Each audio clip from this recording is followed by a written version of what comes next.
Hey, welcome back. I am joined by Merrily Orsini, the president and CEO of CoreCubed.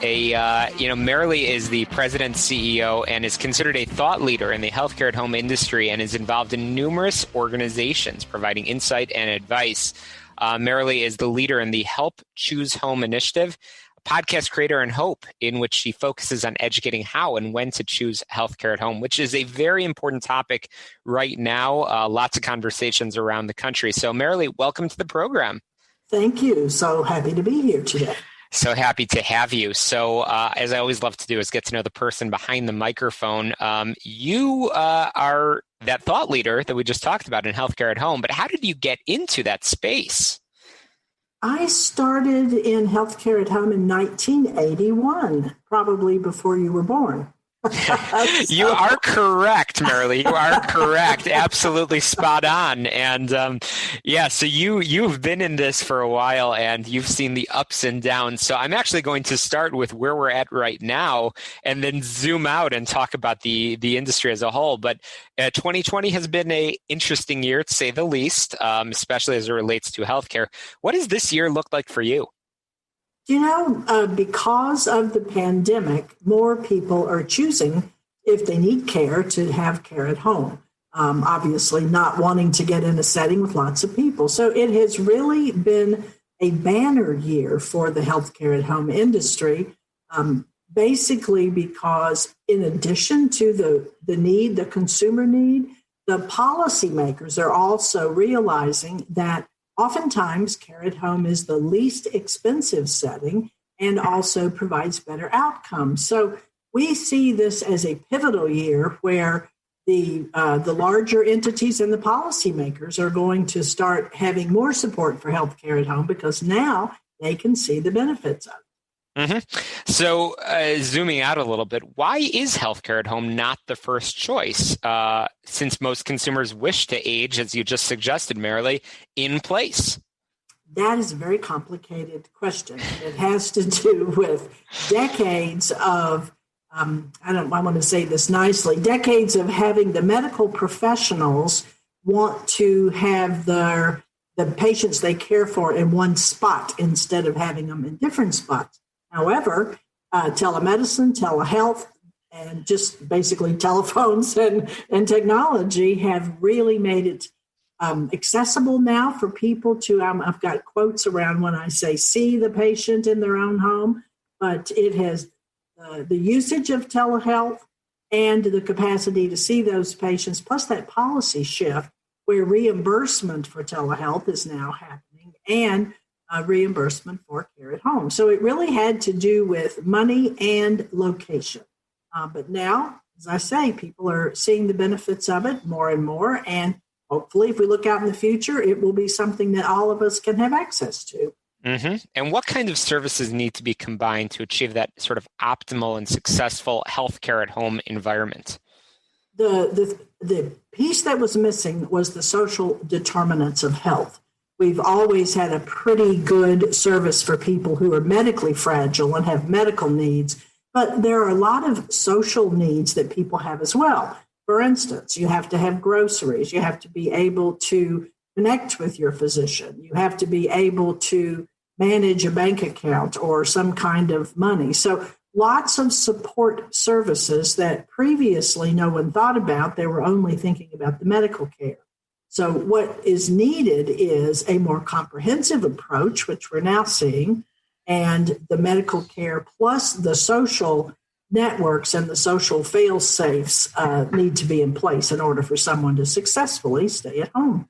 Wow. I'm chatting with Merrily Orsini, the president and CEO of CoreCubed, an industry leader in the healthcare at home industry. And it certainly sounds, my takeaway is that there is actually a silver lining to 2020, that perhaps a better thought process of aging in place and healthcare at home is taking place as a result of a very challenging environment. So the choices for healthcare at home, the choices for aging in place is so complicated, as I'm understanding from you, Merrily.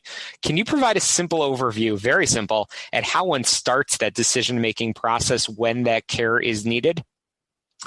The first thing you really have to do is educate yourself. And I don't say that lightly, because the fallacy about care at home, or caring, or needing care, or needing help at the end of life, is that all people are needing the same kind of care or help, and that is not the case. So my suggestion is to start with someone who understands geriatric care management, because you really have to look at what financial resources do you have, what support services do you have within your family and your community, and what your health prognosis is. Is it something, do you have a degenerative disease that's only going to get worse?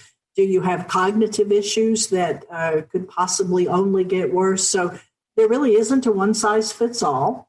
And the best thing to do is to educate yourself as to what is available, given your situation, given your scenario, and given your financial capacity. Absolutely. That makes perfect sense. And I appreciate that. And we're going to squeeze in a break. But when we come back, I want to talk about technology, how technology is playing a role in in-home care, and also talk a little bit more about you and some of the accolades that have been bestowed on you, and talk about some lessons that you've learned in call it entrepreneurship and in community involvement. So again, Merrily Orsini will join us back after the break. And I wanted to give a shout out as we wrap up this year to our amazing friends and supporters of the show at Chicago Signature Limo. Irina Freeman, a good friend of the program, for all of your transportation needs. Get in touch with them, chicagosignaturelimo.com. And of course, my good friend Tom Mirabali from Health Plan Chicago, healthplanchicago.com, for all of your healthcare and insurance needs. We'll be back and get down to business in just a moment.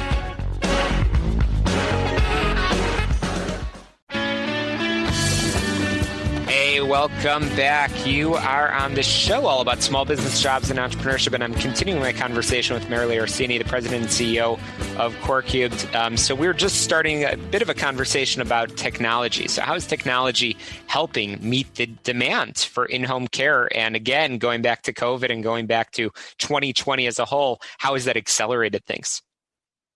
You know, technology is really one of the reasons that we are able to provide healthcare at home now, and on two levels.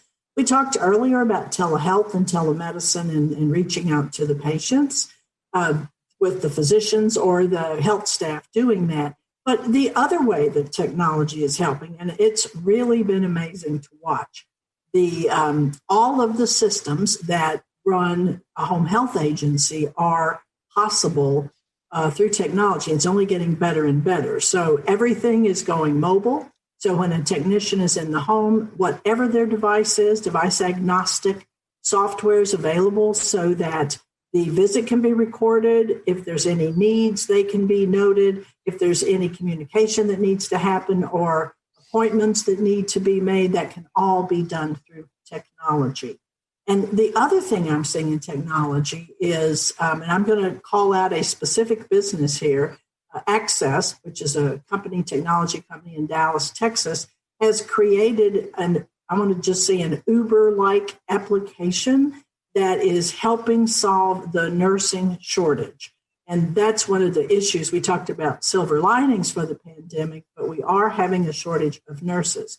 So what Access Care does actually is allows anyone within a geographic region to pick up a shift or to pick up a visit, and they don't have to work for the agency. So it allows an agency to expand their reach and to go out into the community and pull nurses who are already vetted, already working for other agencies, but to pick up an additional shift. So it's a very efficient way to staff cases in the home, because obviously they're all geographically based. And if you can cluster them together geographically, then you're going to be able to see more patients. Wow.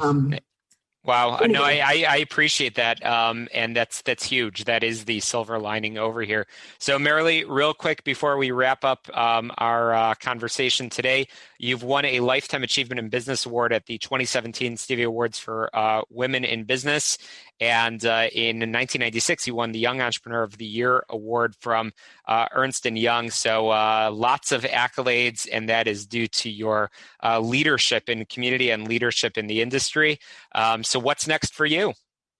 I'm focusing on my Help Choose Home podcast, which is really educating. And I'm also serving more as a strategic consultant because I've learned a lot about marketing in these many years I've been in business. And that's the focus of Core Cubed, which is my company. So we're really just looking at how do we do what we do better and how do we do more of it.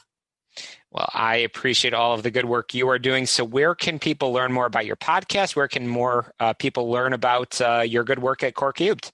Well, Core Cubed is CoreCubed.com, and there's lots of information there about me. And Help Choose Home is helpchoosehome.com. You can go to the website, or you can find our podcasts anywhere, literally, that podcasts are found. Absolutely, and I hope that people will do that. So make sure you are checking out that podcast. And while you're there, again, click subscribe, rate, review, share both Merrily's podcast as well as Get Down to Business and my other podcast called We All Serve. So I just realized actually that this is the last show of 2020. So I hope everybody's had some fantastic holidays, whatever holidays you celebrate. But I wish all of our listeners a very, very happy, healthy, safe New Year. Hoping 2021 will be infinitely better than 2020. We'll be back as always sharing great conversations all about small business, jobs, and entrepreneurship every Sunday here on AM 560, The Answer. Every Sunday, 6 p.m., spread the word. But to success, let's get down to business. Thanks so much for joining us.